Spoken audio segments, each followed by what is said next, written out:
Thousands of fans gathered on the streets of Clearwater, Florida, to pay their respects to Hulk Hogan, but the most striking aspect of his funeral was not who attended, but who conspicuously did not. The very WWE executives and wrestlers who had flooded social media with heartfelt tributes following Hogan's passing were notably absent when it mattered most. Figures like Roman Reigns and Triple H, who supposedly learned everything from the legendary Hulkster, were nowhere to be found, reportedly busy with house shows. This absence was particularly jarring given that Hogan laid the groundwork for their careers. Instead of a significant corporate presence, the billion-dollar company, which amassed hundreds of millions from Hogan's name and likeness, opted to send a modest flower arrangement. This floral tribute cost less than what WWE typically spends on catering for a single television taping, a stark contrast to the profound impact Hogan had on the company's success. Meanwhile, wrestling legends from rival promotions, retired wrestlers subsisting on Social Security, and dedicated fans who had saved every last dollar to travel across the country, all made the effort to honor a man who dedicated his life to the wrestling business. This clear disparity illuminated what many perceive as fundamental flaws in modern WWE's approach and their treatment of the very legends who built their empire. The funeral service at Countryside Baptist Church could have accommodated 2,000 attendees, but WWE's absence was so pronounced that even local news reporters began questioning where key figures were. Questions arose about Stephanie McMahon, who had posted a deeply personal Instagram tribute referring to Hogan as family, and Nick Khan, who leads the company Hogan helped generate billions for. The wrestlers who often cited Hogan as their inspiration and hero were also conspicuously missing. The unsettling and predictable answer: they were prioritizing brand image. Attending the funeral of a controversial figure like Hogan meant the risk of being photographed in association with him, a risk WWE's corporate decision-makers apparently deemed too high for their carefully managed public relations. They were content with issuing safe social media tributes, but an actual physical presence honoring Hogan was deemed too risky. However, fans quickly took notice. Social media was inundated with side-by-side comparisons of WWE's tribute posts and the glaringly empty seats at the funeral that should have been occupied by company executives. The hashtag #WWE Cowards swiftly began trending as wrestling fans meticulously documented the hypocrisy in real time. One of the most heartbreaking moments occurred when Hogan's daughter, Brooke, visibly scanned the congregation, searching for faces that were not there. Sources close to the family indicated that she specifically inquired about certain WWE figures who had promised to attend but ultimately never appeared. The disappointment evident in her eyes spoke volumes about how wrestling's largest company treats its legends when the cameras are not rolling. Compounding this, WWE attempted to justify their absence by claiming they were respecting the family's wishes for privacy. This excuse was widely dismissed as disingenuous, as the family had publicly welcomed and encouraged wrestling figures to attend. WWE's explanation was as transparent as it was insulting to the intelligence of those aware of the situation. While WWE's current roster and executives were conspicuously absent, the wrestling legends who did attend exemplified true respect and loyalty. Stone Cold Steve Austin traveled from Texas and sat in the third row, visibly shedding tears throughout the service. The Rock, despite filming commitments, chartered a private jet to attend and served as a pallbearer. Mick Foley, who has faced financial struggles in recent years, spent money he could ill afford to be at the funeral, believing Hogan deserved the presence of his wrestling family. His attendance conveyed more genuine respect than any corporate flower arrangement ever could.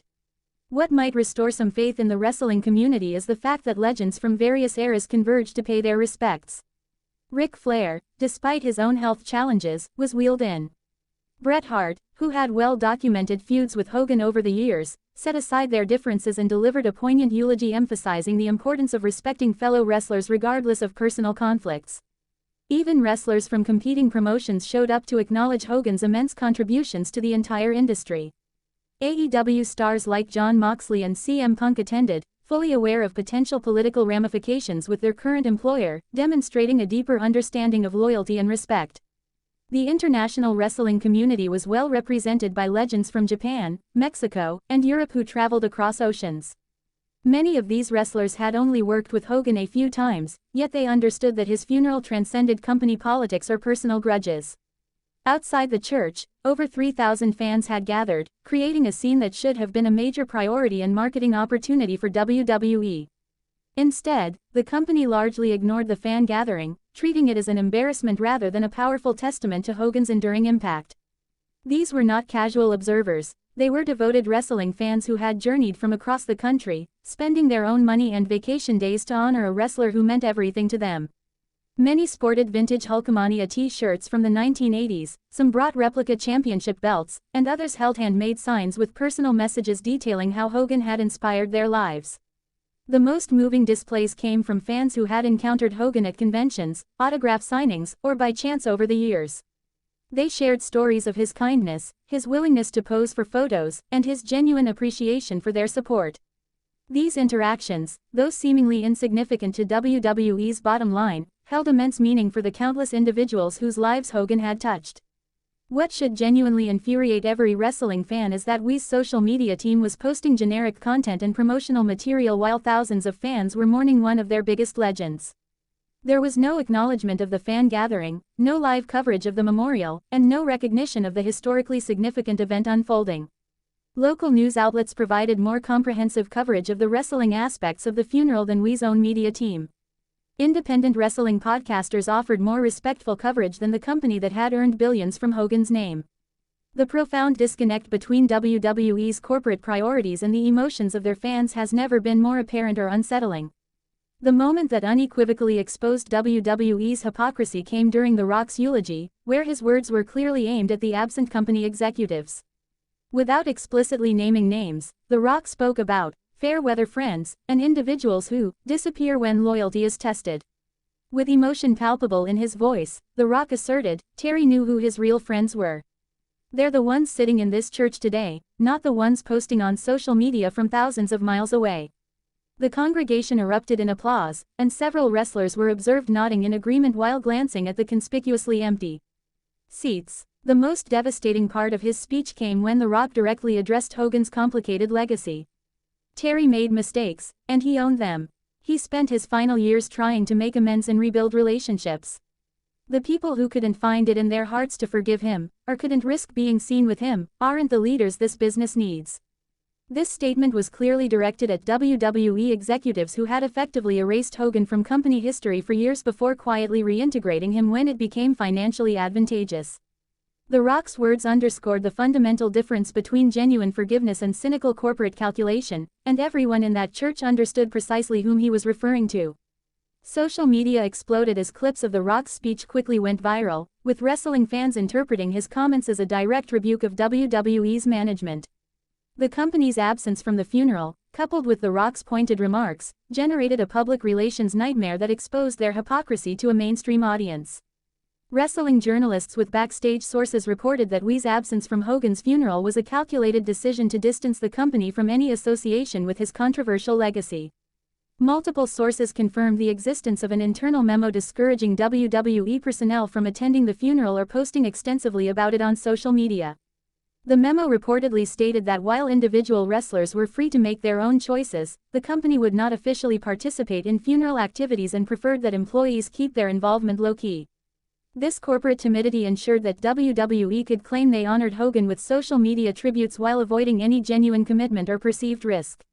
Perhaps the most damaging revelation is that several current WWE wrestlers genuinely wished to attend the funeral but were reportedly pressured not to by company executives.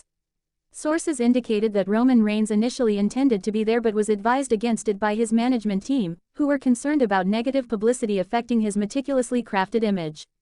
Triple H's absence was particularly deliberate, according to insider reports. As WWE's head of creative and a key decision-maker in Hogan's previous erasure from company history, his presence at the funeral would have undoubtedly raised uncomfortable questions about the company's treatment of its legends. His team reportedly concluded that the potential positive publicity was not worth the inherent risk. An infuriating detail is that WWE executives were actively monitoring social media coverage of the funeral to assess whether their absence was generating negative publicity. They were, quite literally, calculating the public relations impact of not honoring one of their biggest legends at his own funeral. WWE's absence from Hogan's funeral quickly became an international embarrassment as wrestling promotions from around the world demonstrated more class and respect than the American company Hogan helped build. New Japan Pro Wrestling sent a representative who delivered a formal statement honoring Hogan's contributions to international wrestling. Impact Wrestling, despite its comparatively smaller budget and resources, sent multiple executives and wrestlers to attend. Their presence starkly highlighted WWE's absence and made the billion-dollar company appear petty and small by comparison. Wrestling fans immediately noticed this contrast and used it to criticize WWE's corporate culture.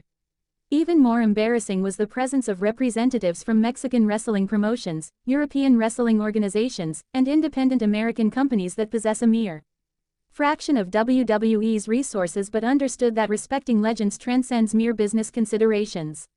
International wrestling media extensively covered WWE's absence, with publications in Japan, the UK, and Mexico running articles detailing the company's failure to honor one of wrestling's biggest stars. The global wrestling community was watching, and WWE's reputation suffered damage that extended far beyond American audiences. The contrast became even more pronounced when international wrestling figures who had only brief interactions with Hogan made the effort to attend, while WWE executives who had worked with him for decades stayed away. The message was unequivocally clear: WWE prioritized corporate image over human decency and loyalty. While WWE executives were too cowardly to attend Hogan's funeral, the company had no qualms about continuing to profit from his death through merchandise sales that reached unprecedented levels during the funeral weekend. On the very day thousands gathered to mourn Hogan, WWE launched a limited edition, funeral memorial collection, that included items specifically designed to capitalize on the emotional moment. The timing was so overtly offensive that even WWE's most ardent supporters voiced their disapproval on social media. Launching new Hogan merchandise on the day of his funeral, while simultaneously refusing to send company representatives to the service, showcased a level of corporate cynicism that shocked even jaded wrestling fans. The most reprehensible item was a "Hulkamania Lives Forever" t-shirt featuring imagery from the funeral coverage, including photos of the church and fan gatherings that WWE did not even bother to attend. They were quite literally profiting off a funeral they deemed too risky to participate in. Leaked sales numbers from industry sources indicated that WWE generated more revenue from Hogan merchandise during his funeral weekend than they had in any comparable period while he was alive. The company found a way to financially benefit from his death while conveniently sidestepping any of the responsibilities that come with honoring a legend. The fan backlash was immediate and brutal. Reviews of the funeral merchandise were inundated with comments about WWE's hypocrisy and greed. The company's social media posts promoting the new items received overwhelmingly negative responses from fans disgusted by the timing and opportunism. In the weeks leading up to Hogan's funeral, multiple WWE figures had privately assured his family that they would attend the service. These promises, made during condolence calls and through intermediaries, created expectations that were ultimately shattered when the funeral day arrived. Sources close to the Hogan family reported that Brooke and Nick Hogan had even prepared remarks acknowledging specific WWE figures who were expected to attend. The family had reserved seating sections for WWE personnel and had coordinated with funeral organizers to accommodate what they anticipated would be a significant company presence. The most heartbreaking detail is that Terry Hogan himself had specifically expressed a desire for certain WWE figures to be at his funeral during his final weeks. Family members reported that he spoke about hoping to see Roman Reigns, Triple H, and other current stars at his service, viewing their potential presence as validation that his contributions to wrestling were still valued. When funeral day arrived and those seats remained empty, family members were forced to make last-minute adjustments to their planned remarks. The disappointment was palpable and painful, transforming what should have been a celebration of Hogan's life into a stark reminder of how wrestling's current leadership treats its legends. The broken promises were not merely disappointing, they were cruel to a grieving family who had been led to believe that their father and husband's wrestling family would be there to support them. WWE executives made commitments they never intended to keep, seemingly using condolence calls as public relations opportunities rather than genuine expressions of support. Behind the scenes, current WWE wrestlers are reportedly furious about being prevented from attending Hogan's funeral, with several reportedly planning to speak publicly about the company's calculated decision to avoid the service. Multiple sources describe a locker room in revolt over WWE's handling of the situation and their treatment of legends in general. Younger wrestlers who grew up watching Hogan are particularly angry about missing the opportunity to pay their respects to someone who inspired their careers. Many feel that WWE's corporate cowardice robbed them of a meaningful moment and forced them to choose between their careers and their personal values. Female wrestlers within WWE are reportedly divided on the situation, with some understanding the company's concerns about Hogan's controversial past, while others believe that death should have transcended those issues. This internal debate has created tension and divisions that were not present before Hogan's passing. Black wrestlers in WWE reportedly face the most complex emotions, with some feeling relieved that they were not pressured to attend the funeral of someone whose racist comments were well documented, while others believe that forgiveness and moving forward required showing up when it mattered most. The most damaging reports suggest that several wrestlers are considering speaking publicly about WWE's funeral policy and their treatment of legends in general. These potential revelations could expose even more uncomfortable truths about the company's corporate culture and priorities. Wrestling fans have rendered a harsh but fair judgment on WWE's handling of Hogan's funeral, and the verdict will likely follow the company for years to come. Social media remains flooded with comparisons between WWE's absent executives and the legends who showed up to honor their fallen colleague. The fan-created documentation of who attended versus who was missing has become a permanent record of WWE's priorities and values. Photos from the funeral showing emotional tributes from legends while highlighting empty seats reserved for current company figures tell a story that no amount of corporate spin can alter. Perhaps most damaging is the generational impact of WWE's absence. Younger wrestling fans who witnessed the company's calculated avoidance of Hogan's funeral now understand that WWE's tributes and loyalty statements are primarily marketing material rather than genuine expressions of respect. The international wrestling community's response has been particularly harsh, with promotions and wrestlers from around the world using WWE's absence as an example of everything wrong with American wrestling's corporate culture. The company's reputation has suffered damage that extends far beyond their traditional audience. Most significantly, WWE has lost moral authority with its own wrestlers and fans. Future tributes and memorial moments will be viewed through the lens of their Hogan funeral absence, with audiences questioning whether any expression of respect from the company is genuine or merely calculated. The ramifications of WWE's decision to skip Hogan's funeral extend far beyond one day of negative publicity. The company has inadvertently set a precedent that legends are disposable when they become inconvenient, and that corporate image matters more than human decency and loyalty. Future WWE legends now understand precisely how they will be treated if they become controversial or problematic. The message is clear: the company will profit from your name and likeness while you are useful, erase you when you become a liability, and skip your funeral if attending becomes politically risky. Current wrestlers have learned that WWE's expressions of loyalty and family are conditional and calculated. The company's absence from Hogan's funeral has shattered the illusion that WWE treats its performers as anything more than business assets to be managed and eventually discarded. The financial implications are also becoming apparent. Merchandise sales have reportedly plateaued as fans refuse to buy items from a company they view as disloyal and opportunistic. Attendance at live events in markets with strong Hogan nostalgia has declined as older fans express disgust with WWE's behavior. Most importantly, WWE has damaged relationships with wrestling legends who are still alive. Witnessing how the company treated Hogan's funeral has caused other retired wrestlers to reconsider their relationships with WWE and their willingness to participate in company programming or events. Hulk Hogan's funeral exposed truths about modern wrestling that fans suspected but had never seen so clearly demonstrated. WWE's calculated absence revealed a company that prioritizes corporate interests above all else.